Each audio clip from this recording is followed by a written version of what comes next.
Faster than a speeding bullet. More powerful than a locomotive. Able to leap tall buildings at a single bound. Look, up in the sky. It's a bird. It's a plane. It's Superman. Kellogg's Pep. P-E-P, Pep. Kellogg's Pep, the Sunshine Cereal, presents The Adventures of Superman.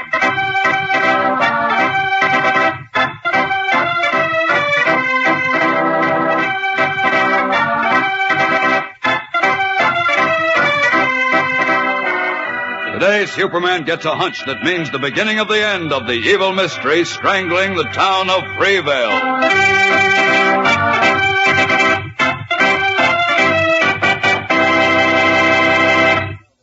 Hello there, gang. This is your pal Dan McCullough.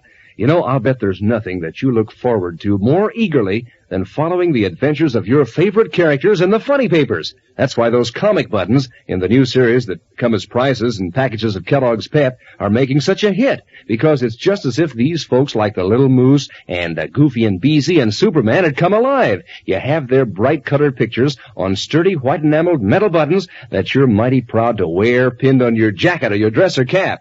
Yes, sir, every single one of these 18 new and different buttons is a honey. And remember, these Pep comic buttons are easy to get. You don't have to spend a single penny of your allowance. You don't even have to send in a box stop.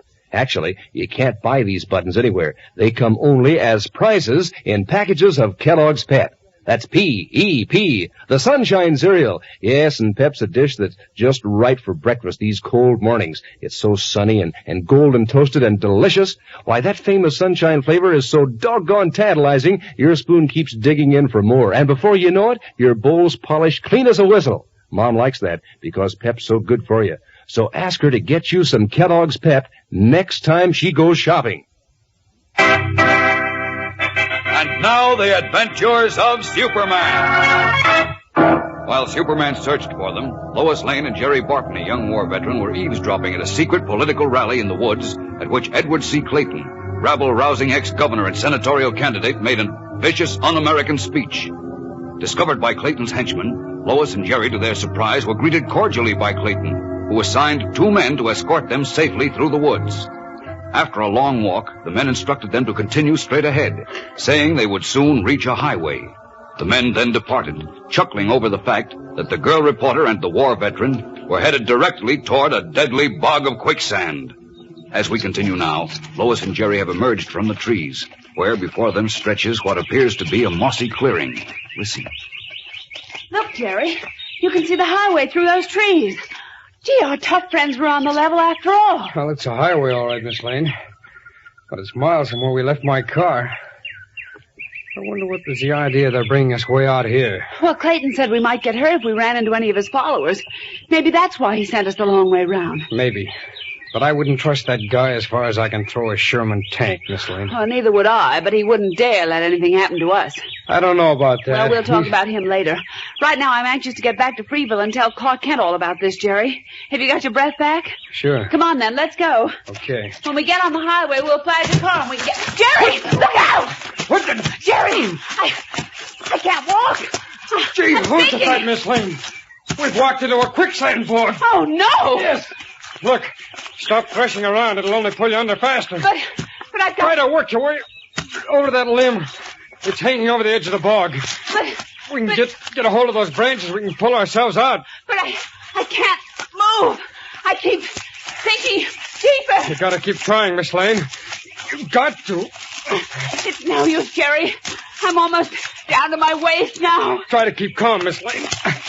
I'm getting closer to that tree. No, you're not. You're sinking too. Help! Help! No use yelling. That's no use. Nobody can hear us on the highway. It's too far. There's nobody around here. But those men who led us here, Charlie and Hank, they can't be far away. Charlie! Hank! Don't waste your breath calling them. Stop it, Miss Lane. Can't you see they planned for us to fall in this bog? What? Sure. Do you remember that Clayton rat told them to take us by way of Cider Creek? But I said there wasn't any Cider Creek. Oh! Well, he obviously meant for them to lead us into this quicksand. get rid of us that way so that we couldn't spread the story of how he's feeding natives hate poison down here. Oh, if I could only get my hands on him. I'm afraid you never will, Jerry. Look, it's over my waist now.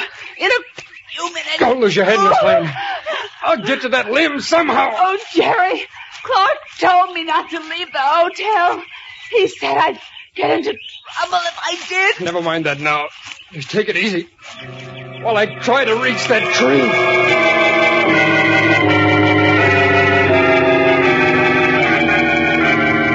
As Lois Lane feels herself being dragged deeper and deeper into the bottomless depths of treacherous quicksand, Jerry Barton continues his valiant but hopeless attempt to reach the overhanging branch of a nearby tree, a feat which in his heart he knows is hopeless. But meanwhile, several miles away at the Veterans Legion post, Superman in his guise of Clark Kent is questioning Phil Dyer, a friend of Jerry Barton's who has just come in. Well, tell me about this political meeting you say Jerry took Miss Lane to, Dyer. Well, Mr. Kent, I found out this morning that Ed Clayton was going to hold a hate rally back in the woods for the natives around here. You mean the ex-governor, the one they call Uncle Ed? Yeah, that's the one. He's running for senator now, you know. Yes. When I found out what precautions his gang was taking to keep all outsiders away from the meeting, I figured it was big stuff. So I told Jerry, and we decided to smuggle you in. Now, wait a minute. What do you mean they were taking precautions to keep outsiders away? What precautions? Oh, Uncle Ed had guards spread all through the woods. Tough gents with rifles and pistols. Uh-oh, and you let Miss Lane walk into that setup? No, I didn't want to, Mr. Kent, but she insisted. She would. I did my best to argue her out of it. Oh, all right, never mind that now. Where's this meeting being held? About 9 miles south of here, in a big clearing near Puddler's Stream. Thanks very much, Dyer. I'll see you later. Well, wait. I'll drive you over in my car. Oh, thanks, but I have my own transportation. So long. Hurrying from the Legion post, Clark Kent steps into a grove of trees, strips off his business suit to reveal the blue costume and red cape of Superman. Then, up, and away!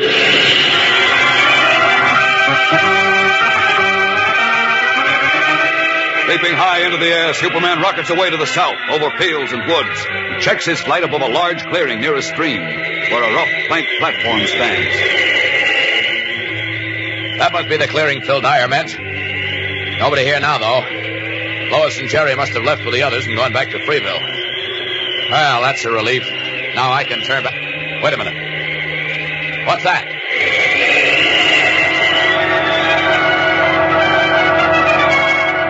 Every sense alert, Superman poses motionless in midair. As far in the distance, over the sounds of birds and stream and rustling trees, he hears a faint call, a human call for help. He listens, his amazingly acute hearing strained, his X-ray vision piercing the forest. Then, that's a man and a woman calling for help. Away!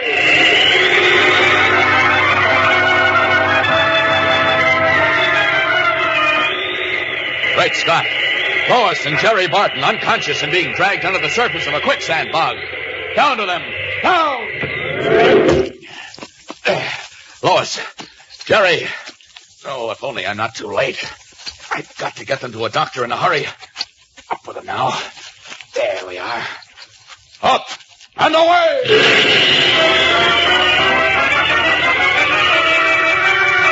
Wrenching the unconscious Lois Lane and Jerry Barton free of the treacherous quicksand, Superman streaks away to find a doctor. Have the men of hate succeeded in silencing Lois and Jerry? We'll find out in just a moment, so stand by. You know, when Mom opens a new package of Kellogg's Pep, it's a real occasion. In the first place, you're always glad to have plenty of Pep to eat for breakfast. And then every package means that you get a new comic button to add to your collection. And that's an extra thrill. If it's a duplicate, why, that's even more fun because then you can trade with your friends. And you know, fellas and girls tell me that these new series comic buttons are just about the best-looking things they ever saw. First off, they're true-to-life pictures of your favorite funny paper characters like Judy and Corky and Vitamin Flintheart and Superman himself. Then they're done up in such bright colors that, well, you're proud to wear them pinned on your jacket or your dress or cap. So hop to it, gang. Get all 18 different buttons in this new series. And you don't have to send in any money, not even a box stop. And you can't buy them anywhere, but you'll find your exclusive prize in every package of Kellogg's Pep you open. That's the Sunshine cereal. Tastes so catchy and golden at breakfast that you want to eat lots. which is always a good idea because Pep's particularly good for you these wintry days when there's not so much sunshine around. Pep helps keep your supply up of good old sunshine vitamin D. Yes, sir, Mom will be glad to get you some P.E.P., the sunshine cereal, Kellogg's Pep. After bringing Lois Lane and Jerry Barton to the home of a nearby country doctor, Superman soon learned that they would be all right. Then, leaving, he reappeared a short time later in the guise and garb of Clark Kent. And as we rejoin our friends now in the doctor's library, Lois and Jerry, wearing clothing donated by the doctor and his wife, sit in large chairs, relating their experience to Kent. You see, Clark, Uncle Ed Clayton wanted to get rid of Jerry and me, so we couldn't report the kind of un-American poison we heard him feeding the natives down here. That's right. No, I don't think that's the reason, Lois. Why, of course it is. We know now that it was his men who tried to scare you and me out of town. He did that so we couldn't find out how he's working to discredit the war veterans who've been given homesteads in this county. Men who represent a threat to his vicious political machine. She's right, Mr. Kent. Clayton knows that if he doesn't get rid of us veterans, we'll get rid of him eventually. Well, that may be true, Jerry, Why, but Jerry tells me that Uncle Ed owns most of the town. The hotel, Fred Leonard's newspaper, practically everything. Sure. Why, Fred Leonard is Uncle Ed's stooge, Kent. And that's why everybody walked away when we tried to question them, Clark. They were either working for Uncle Ed or else Or they we're afraid of his goon squad. That's right. He's undoubtedly given orders not to talk to strangers, particularly reporters who would let the rest of the country know that the Honorable Ed Clayton, 3 times governor and now candidate for the Senate, has set up a regular little Nazi Germany right in this state. Well, that was waste effort, Lois, because the rest of the country already suspects that Clayton is a hate-monger and rabble-rouser. What? Well, then why don't they do something about it? That's a matter for the people of this state themselves to handle, Jerry. Oh, I see. No, Uncle Ed didn't try to get rid of you to keep his rotten tactics a secret, and the people of Freeville weren't worried about us discovering that either. Well, then why did they all look so frightened? And why did they walk away when we tried to question them? Because we questioned them about the drought. So what? I don't see what you're driving at. Neither do I, Kent. I'm not exactly sure myself, but something happened at the Legion Post today, and... Wait a minute. You said Clayton said something about the drought at his meeting in the woods today? Oh, yes, but it wasn't important. Well, tell me again what he said, Lois. It's really a laugh, Clark. He said he'd been praying to heaven to help him in his fight against the foreign war veterans. To heaven? Yes, and he said that heaven had answered his prayers. What? He said that because of his prayers, there'd been no rain. And what was more, there wouldn't be any rain until the veterans' crops were completely ruined, and the veterans were broken financially and forced to leave the state. Clayton said that? He certainly did, didn't he, Jerry? That's right. Why, can you imagine that windbag claiming to have a direct line to heaven? Why, that's blasphemy, that's what it is. And utter nonsense, which anybody in his right mind would laugh at. I don't know, Lois. Maybe Clayton knew what he was talking about. What? Are you out of your mind, Clark? Oh, I don't mean that I believe his prayers had anything to do with the drought, but maybe, just maybe, we've stumbled on the wildest, most amazing plot in history. Puzzled, Lois Lane and Jerry Barton stare at Clark Kent, wondering what he can possibly mean by saying they may have stumbled on the most amazing plot in history. Does Kent suspect that Uncle Ed Clayton, the politician who plays on ignorant men's prejudices, can be responsible for a drought? How could that be? Don't fail to be with us tomorrow when Kent explains his theory and more exciting and surprising things happen. Tune in tomorrow, same time, same station. And remember, for breakfast, it's Kellogg's Pep. For excitement, the adventures of Superman.